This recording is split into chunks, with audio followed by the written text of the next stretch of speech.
Ma belle-sœur, qui a couché avec mon fiancé et caché leur fils pendant des années, s'est ensuite présentée à ma fête de fiançailles avec un test ADN, mais le karma ne laisse jamais le mal gagner. J'ai 27 ans, je suis une femme. Je viens d'organiser ma fête de fiançailles il y a quelques nuits. C'était censé être l'un des moments les plus heureux de ma vie. Mon fiancé, 30 ans, et moi sommes ensemble depuis 4 ans, et cette fête était destinée à célébrer notre amour avec nos proches avant le grand mariage.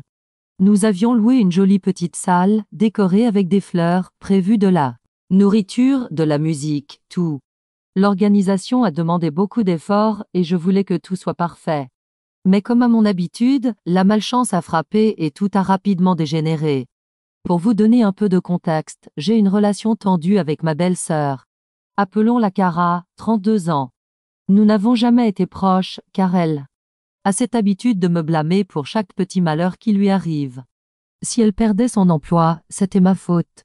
Si son copain la quittait, c'était forcément parce que j'avais dit quelque chose. Sérieusement, on dirait qu'elle a une vendetta contre moi, et c'est pourquoi elle adore me faire porter le chapeau, même quand je n'ai rien à voir avec ses problèmes. Même si nous n'étions pas en bons termes, je l'ai quand même invitée à ma fête de fiançailles. Je voulais faire preuve de maturité et tenter d'apaiser les tensions, au moins pour le bien de nos parents. Mais Cara m'a dit qu'elle ne pourrait pas venir car elle avait d'autres projets. Très bien, pas de souci. Je n'étais pas surprise. Le soir de la fête a commencé à merveille. Tous nos amis, notre famille et nos collègues étaient présents. Tout se passait parfaitement et tout le monde passait un bon moment. Jusqu'à ce que, environ 2 heures après le début de la fête, Cara fasse une entrée fracassante. Elle a littéralement ouvert les portes en grand, tenant mon neveu de 5 ans sur son épaule, face à nous, comme si elle voulait faire une déclaration. Tout le monde s'est arrêté et l'a regardé. Mon cœur s'est serré et j'ai tout de suite su que les choses allaient mal tourner. J'ai essayé de l'accueillir poliment, espérant la prendre à part pour lui parler en privé. Mais avant que je ne puisse dire quoi que ce soit, elle m'a poussé et s'est dirigée vers le centre de la salle avec son fils toujours dans les bras. Elle a attrapé le micro et annoncé qu'elle avait quelque chose à dire. Elle a alors commencé un long discours dramatique sur la façon dont j'avais volé le père de son enfant. Elle a déclaré à tout le monde que mon fiancé était le véritable père de son fils et qu'il l'avait abandonné avec son enfant pour être avec moi. Elle a affirmé qu'ils étaient ensemble quand j'ai commencé à fréquenter mon fiancé et que j'avais détruit leur relation. J'étais figée. Comment est-on censé réagir à une chose pareille? J'essayais de comprendre ce qu'elle disait pendant que tout le monde me regardait, moi et mon fiancé. Mais ce n'était pas fini. Elle a sorti son téléphone et montré des messages qu'elle prétendait provenir de mon fiancé. Elle a dit qu'ils étaient en contact à l'époque où je l'avais rencontré, puis elle a brandi un papier plié qu'elle a présenté comme un test de paternité. Elle a affirmé que ce test prouvait que mon fiancé était bien le père de son fils et qu'elle révélait tout maintenant parce qu'elle était fatiguée de vivre dans le mensonge et de nous laisser jouer à la famille heureuse. Un silence de mort régnait dans la salle. Je n'en croyais pas mes oreilles. Le test de paternité qu'elle montrait semblait légitime, mais tout cela n'avait aucun sens. Mon fiancé ne m'avait jamais parlé d'elle ni d'un éventuel enfant. Sans compter que je ne vois pas comment elle aurait pu obtenir l'ADN de mon fiancé, alors qu'à ma connaissance, ils ne s'étaient croisés que 2 fois. Je savais qu'elle avait été mariée et que tout le monde supposait que son mari était le père de son fils. Pourquoi attendre 5 ans pour révéler la vérité sur la paternité de son enfant? Et pourquoi le faire à ma fête de fiançailles? Je savais qu'elle avait l'habitude de me rendre responsable de ses problèmes, mais jamais elle ne m'avait humiliée à ce point. Cependant, comme nous étions les hôtes de la soirée, j'ai décidé de rester aussi calme que possible. Elle a continué en disant que je savais depuis le début qu'ils étaient ensemble et que je n'en avais rien à faire. Elle m'a traité de manipulatrice et d'égoïste. Elle m'a accusé d'être une traîtresse qui lui avait volé sa seule chance d'être heureuse. C'était insensé. Puis, elle s'est mise à raconter des choses encore plus folles, m'accusant d'avoir propagé des rumeurs sur elle à son travail pour la faire virer, ou encore d'avoir forcé mon fiancé à la quitter en le faisant chanter. Rien de tout cela n'avait de sens, mais elle continuait de parler. Et en regardant autour de la salle, j'ai vu que certaines personnes commençaient à la croire. À ce moment-là, j'en ai eu assez. Je lui ai dit aussi calmement que possible que tout ce qu'elle racontait était faux. J'ai expliqué à tout le monde qu'elle était amère et frustrée parce que sa vie ne s'était pas déroulée comme elle l'aurait voulu et qu'elle me tenait responsable de ses échecs, comme toujours. J'ai ajouté que je n'appréciais pas qu'elle vienne gâcher ma fête de fiançailles en créant un scandale. quand elle a continué à m'interrompre et à lancer d'autres accusations, je lui ai demandé de partir. À ce stade, l'ambiance de la soirée était totalement ruinée, et honnêtement, j'étais trop bouleversée pour continuer la fête. J'ai remercié tout le monde d'être venu et j'ai demandé au personnel du lieu de nous aider à tout ranger. En rentrant chez moi, j'ai confronté mon fiancé. Après quelques hésitations, il a finalement admis qu'il avait eu une aventure avec Cara il y a environ 5 ans et demi, mais avant que nous ne soyons en couple. Il m'a juré que ce n'était qu'un coup d'un soir et qu'il n'avait aucune idée qu'elle était tombée enceinte. Il semblait sincèrement perdu et m'a assuré qu'il était impossible qu'il soit le père. Mais je ne comprenais pas pourquoi il ne m'avait jamais dit qu'il connaissait Cara. Je n'ai pas pu dormir à ses côtés cette nuit-là et j'ai dormi dans la chambre d'amis. Incapable de fermer l'œil, j'ai commencé à faire des recherches sur les tests de paternité. Finalement, j'ai décidé de contacter l'ex-mari de Cara, qu'on appellera Matt. J'ai attendu une heure raisonnable pour l'appeler, et quand j'ai enfin eu Matt au téléphone, je lui ai raconté ce qui s'était passé. Dire qu'il était furieux serait un euphémisme. Il m'a confié qu'il avait toujours eu des doutes sur le fait d'être le père biologique de mon neveu, mais que chaque fois qu'il abordait le sujet, Cara l'évitait. Il m'a dit qu'il allait immédiatement demander un test de paternité. Il voulait connaître la vérité, non seulement pour savoir s'il était vraiment le père, mais aussi parce qu'il en avait assez de payer une pension alimentaire pour un enfant qui n'était peut-être pas le sien. Pour donner un peu de contexte, Cara et Matt ont divorcé après que Matt a découvert que Cara le trompait. Mais elle lui avait toujours juré qu'il était bien le père de son fils.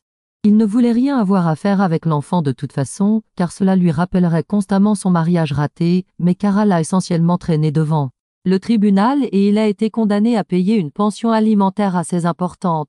Savoir que l'enfant de Cara ne pouvait pas être le sien a été la goutte d'eau qui a fait déborder le vase pour Matt. Quelques jours plus tard, Matt a fait le test et les résultats sont arrivés. Il m'a envoyé un message pour me dire que l'enfant n'était pas le sien. Mon fiancé a refusé de faire un test de paternité et bien que je comprenne qu'il puisse faire ce qu'il veut, je sais aussi que cela a tendu notre relation.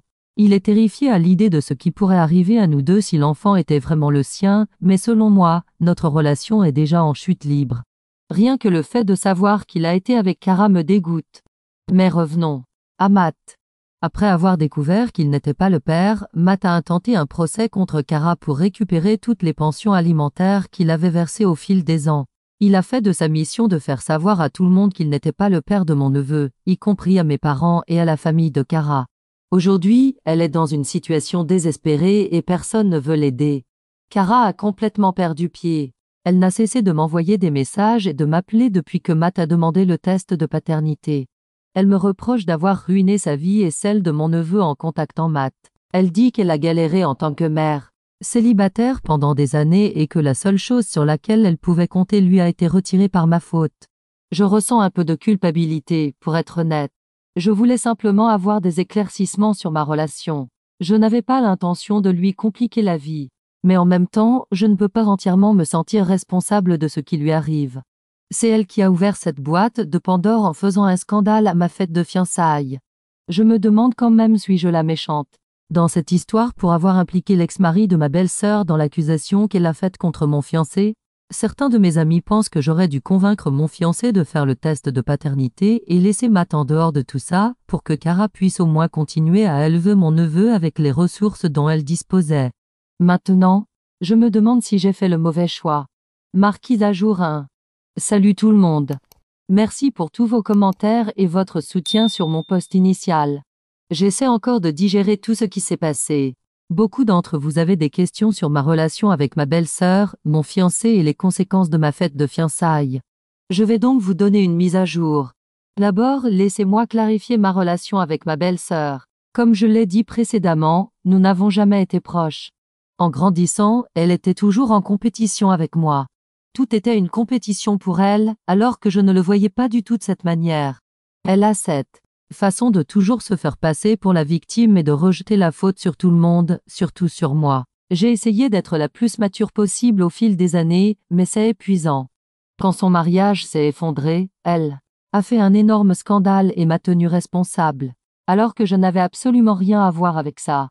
Je n'avais jamais contacté son ex-mari et je ne m'étais jamais mêlée de ses affaires parce que je ne voulais pas être accusée si quelque chose tournait mal dans sa vie. Et pourtant, elle a quand même trouvé un moyen de me blâmer. Elle a toujours aimé me faire passer pour la méchante, parce que c'était plus facile que d'assumer ses propres erreurs. Après avoir quitté ma fête de fiançailles en furie, elle m'a envoyé toutes les preuves qu'elle brandissait pendant son discours. Elle m'a envoyé des captures d'écran de messages qu'elle prétendait être entre elle et mon fiancé, des photos d'eux ensemble et le test de paternité qui prouverait qu'il était bien le père de son fils. J'étais encore sous le choc de la fête et, honnêtement, je n'avais même pas envie d'ouvrir ces messages. Je ne savais pas si j'étais prête à voir ce qu'elle m'avait envoyé. Mais finalement, j'ai tout ouvert et j'ai tout parcouru. Les messages dataient de quelques mois avant que mon fiancé et moi ne nous mettions ensemble. Oui, c'était à l'époque où Cara était encore mariée, mais elle n'avait jamais dit à mon fiancé qu'elle était mariée. À l'époque, nous nous connaissions, mais nous n'étions pas ensemble. Les messages entre Cara et lui étaient flirteurs et il était clair qu'ils avaient été ensemble au moins une fois. Les photos montraient qu'ils traînaient ensemble, mais il n'y avait rien qui prouvait qu'ils s'étaient revus récemment. Quant au test de paternité, il était légitime. Ce n'était pas un faux document imprimé sur Internet. Ce qui m'a encore plus paniqué. J'avais l'impression que mon monde s'écroulait. J'ai de nouveau confronté mon fiancé et je l'ai poussé à faire un test de paternité pour en avoir le cœur net. Il s'y est farouchement opposé. Il répétait que ce n'était pas nécessaire, que Cara essayait juste de nous manipuler, et que faire le test lui donnerait exactement ce qu'elle voulait. J'ai essayé de rester calme et de lui expliquer que ce n'était pas seulement une histoire entre Cara et lui, mais que cela concernait aussi notre couple. J'avais besoin de clarté. Je voulais connaître la vérité, quelle qu'elle soit. Mais à chaque fois que j'en parlais, mon fiancé devenait plus défensif. Il me lançait des phrases comme « tu ne me fais pas confiance » ou encore « pourquoi laisses-tu Cara détruire notre relation ?» Il a même essayé de retourner la situation contre moi en disant que j'étais paranoïaque et que je laissais Cara m'empoisonner l'esprit. Honnêtement, à un moment, je me suis sentie folle. J'ai douté de moi-même en me demandant si je ne réagissais pas de manière excessive. Mais au fond de moi, je savais que je ne pourrais pas avancer sans être certaine de la vérité. Il a fallu des jours de dispute avant qu'il accepte enfin. Et même là, c'était un combat de tous les instants pour qu'il aille au bout du test. On a eu une énorme dispute juste avant d'aller à la clinique. Il répétait que c'était une perte de temps et que j'étais injuste de l'obliger à faire ça. Il agissait comme si c'était moi qui brisais notre confiance en demandant le test. Ça m'a brisé le cœur. Mais tout ce que je voyais, c'était qu'il semblait plus inquiet d'être réellement le père de mon neveu que de sauver notre couple. J'ai été très claire, s'il refusait, je ne pourrais plus lui faire confiance et une relation repose avant tout sur la confiance. Nous avons enfin fait le test et l'attente des résultats a été une véritable torture. Je ne pouvais ni manger ni dormir. J'avais l'impression que ma vie était suspendue à ces résultats. Quand ils sont arrivés, ils ont confirmé que mon fiancé était bien le père du fils de Cara. Je n'ai pas de mots pour décrire ce que j'ai ressenti à ce moment-là. C'était comme si le sol s'effondrait sous mes pieds. J'étais anéantie. J'ai eu l'impression que toute notre relation n'avait été qu'un mensonge. Je ne savais pas quoi faire. Je ne pouvais plus rester sous le même toit que lui après ça. J'ai pris quelques affaires et je suis partie chez une amie. Je suis toujours là-bas, en train de réfléchir à mes prochaines décisions. Mon fiancé n'arrête pas de m'envoyer des messages et de m'appeler sans arrêt. Il me supplie de revenir et d'affronter la situation avec lui. Il dit qu'il ne savait pas pour l'enfant, et que cela ne change rien à ce qu'il ressent pour moi, mais je ne sais pas si je pourrais passer outre. Il savait qu'il avait couché avec Cara et ne m'en a jamais parlé. Cette trahison à elle seule suffit à me faire douter de tout. Et, maintenant qu'il y a un enfant en jeu, je ne sais plus quoi faire. Je me sens perdue. J'ai passé ces derniers jours à pleurer, incapable de savoir quelle direction prendre. Dois-je rompre nos fiançailles? Dois-je essayer de réparer les choses? Je l'aime, mais toute cette histoire a brisé la confiance que j'avais en lui. Je ne sais pas si je pourrai un jour le regarder de la même façon.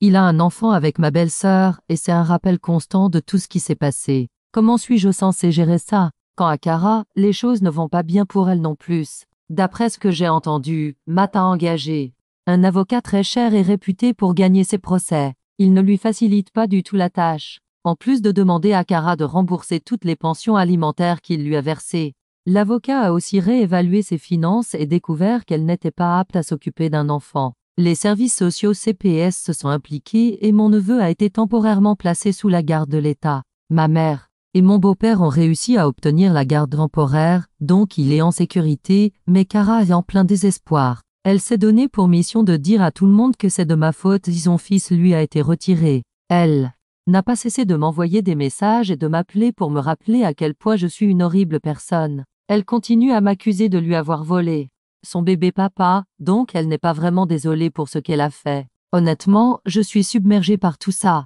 Je n'aurais jamais imaginé que ma vie deviendrait un tel feuilleton, et je ne sais pas quoi faire. Si quelqu'un a des conseils, j'en aurais vraiment besoin. Je ne sais pas où j'ai fait une erreur, mais j'ai l'impression d'avoir complètement perdu le contrôle de ma vie. Marquise à jour 2. Salut tout le monde. J'ai lu tous vos commentaires sur mon dernier post et wow.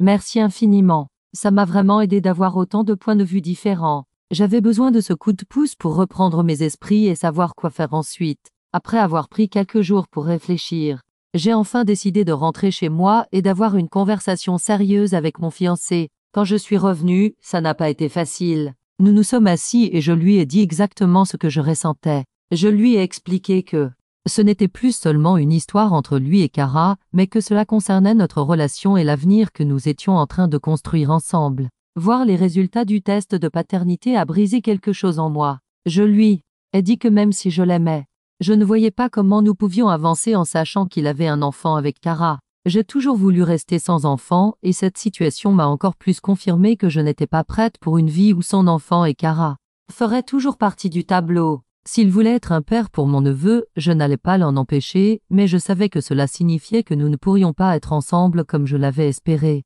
Nous avons parlé pendant des heures et je voyais bien qu'il était perdu lui aussi. Il a admis qu'il se sentait dépassé par tout ça.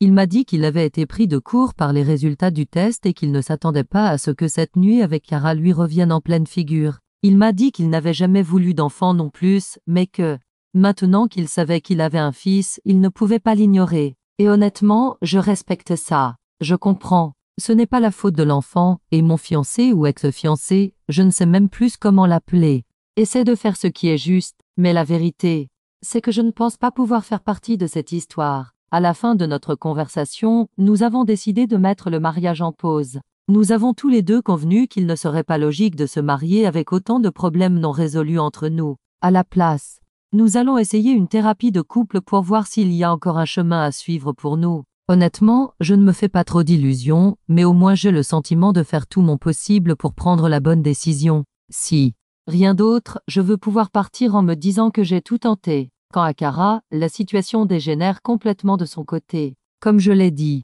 son ex-mari Matt lui mène la vie dure avec des actions en justice. Le tribunal exige qu'elle rembourse chaque centime des pensions alimentaires qu'elle a perçues sous de faux prétextes. Elle croule sous les frais juridiques et, d'après ce que j'ai entendu, elle a dû vendre plusieurs de ses affaires pour pouvoir payer son avocat. Les services sociaux sont toujours impliqués, et pour l'instant, mon neveu est sous la garde de ma mère et de mon beau-père. Il y a 2 jours, Matt m'a recontacté. Apparemment, il me remercie de l'avoir prévenu et estime que je mérite de savoir ce qui se passe. Il a demandé un second test de paternité pour confirmer que le fils de Kara n'était pas le sien, car elle avait falsifié le premier test pour obtenir la pension alimentaire. Et même si ce test a confirmé qu'il n'était pas le père, il a révélé autre chose. Il s'avère que Matt n'est pas le seul que Kara a arnaqué. Kara trompait aussi Matt avec un autre homme.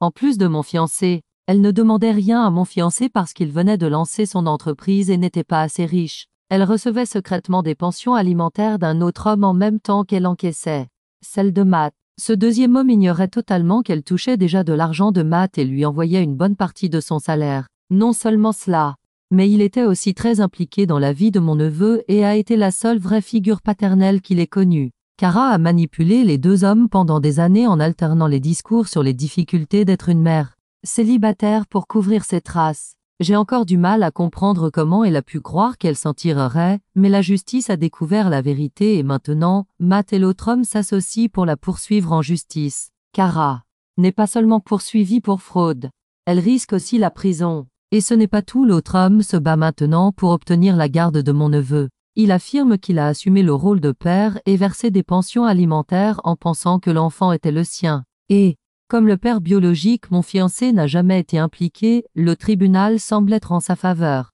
Je voudrais dire que je suis surprise, mais honnêtement, c'est typique de Kara. Elle est toujours en train de magouiller, de chercher quelqu'un à blâmer, et aujourd'hui, tout lui retombe dessus. Toute cette histoire est un véritable chaos. Je fais juste de mon mieux pour garder la tête hors de l'eau. Je vous tiendrai au courant si quelque chose change, mais pour l'instant, j'essaie juste de prendre les choses un jour à la fois. Marquise à jour 3. Salut tout le monde. Cela fait 6 mois depuis ma dernière mise à jour et il s'est passé énormément de choses. Je pense que je devrais commencer par vous parler de ce qui est arrivé à Kara et à mon neveu. Après de nombreux allers-retours au tribunal, le juge a statué en faveur de l'autre homme.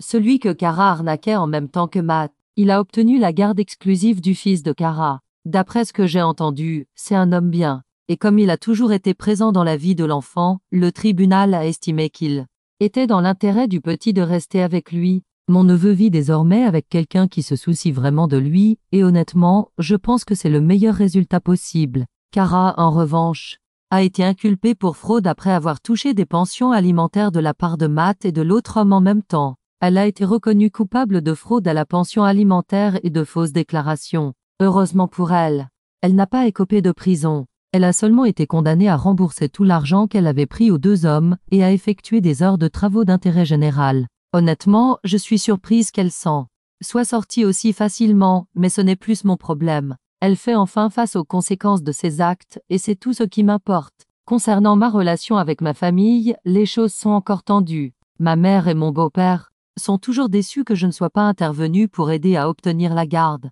Mais maintenant que tout est réglé, ils ont un peu lâché prise. Ils essaient de renouer avec moi, mais je garde mes distances. Ce n'est pas que je ne les aime plus, mais après tout ce qui s'est passé, j'ai besoin de temps pour guérir. Je ne suis pas prête à leur pardonner complètement la façon dont ils ont géré cette situation. Ils ont soutenu Kara beaucoup trop longtemps. Et il va falloir du temps avant que je puisse leur refaire confiance. Et maintenant, parlons de ma relation. J'ai quitté mon fiancé. Oui, c'est terminé. La thérapie de couple se passait plutôt bien au début, et je pensais vraiment que nous avions une chance de sauver notre relation. J'en étais même arrivé au point où l'idée d'avoir un rôle dans la vie de son fils ne me paraissait plus totalement impossible. Peut-être qu'on aurait pu trouver un compromis où je restais sans enfant tout en étant un soutien d'une manière ou d'une autre. Je croyais qu'on faisait des progrès.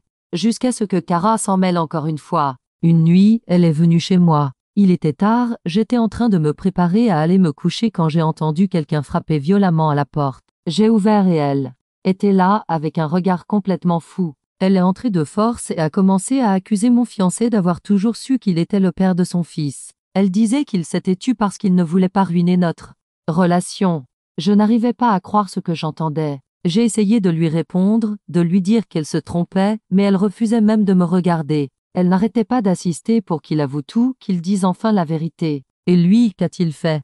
Rien. Il est resté là, silencieux, tout du long. Je le regardais en espérant qu'il dise quelque chose n'importe quoi pour se défendre ou pour me défendre, mais non. Il a juste laissé Kara crier comme ça dans notre maison. J'ai fini par réussir à la faire partir, mais le mal était fait. Je sentais qu'il me cachait quelque chose. Alors je l'ai confronté dès que j'ai fermé la porte derrière Kara. Nous avons eu la pire dispute de notre vie. Dame crie.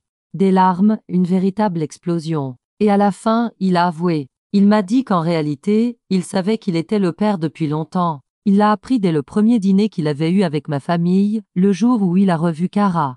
Après leur aventure. Ce soir-là, Kara l'a pris à part et lui a dit qu'elle était sûre qu'il était le véritable père de son enfant. Au début, il ne l'a pas cru, alors elle lui a demandé de faire un test de paternité. Il a accepté de le faire, mais après avoir reçu les résultats, il a coupé les ponts avec elle. Il savait qu'il était le père, mais il ne voulait pas être responsable d'un enfant, alors il l'a évité pendant des années. Je me souviens qu'il trouvait toujours des excuses pour ne pas venir aux événements familiaux. Il ne venait que lorsqu'il était sûr que Kara ne serait pas là. Et moi, je pensais qu'il n'aimait pas Kara à cause de la façon dont elle me traitait. Mais en réalité, il fuyait la vérité. Kara a dû mettre la main sur le test de paternité qu'il avait fait à l'époque et elle a probablement décidé de faire une scène parce qu'elle avait enfin la preuve dont elle avait besoin pour lui soutirer de l'argent. Mais pour moi, c'en était trop. Je ne pouvais pas rester avec quelqu'un qui m'avait caché une chose aussi énorme. Ce n'était même plus une question de Kara. C'était une question de confiance. Il m'a menti. Pendant des années. Et c'était la goutte d'eau. J'ai pris mes affaires, j'ai quitté notre appartement et je l'ai laissé derrière moi. Depuis, j'essaie de reconstruire ma vie. Les premiers mois ont été vraiment difficiles. J'ai perdu ma famille et la personne que j'aimais le plus, presque en même temps. J'étais épuisée par tout ce drame. Mais au fond, Ça me fait du bien de savoir que ceux qui m'ont fait du mal ont tout fini par en payer le prix d'une manière ou d'une autre. Mon ex-fiancé ne m'a plus. Cara ne peut plus arnaquer personne. Son fils est maintenant sous la garde de l'homme qu'elle manipulait pour lui prendre de l'argent. Et ma famille a un contact limité avec moi. Bonne chance à tous.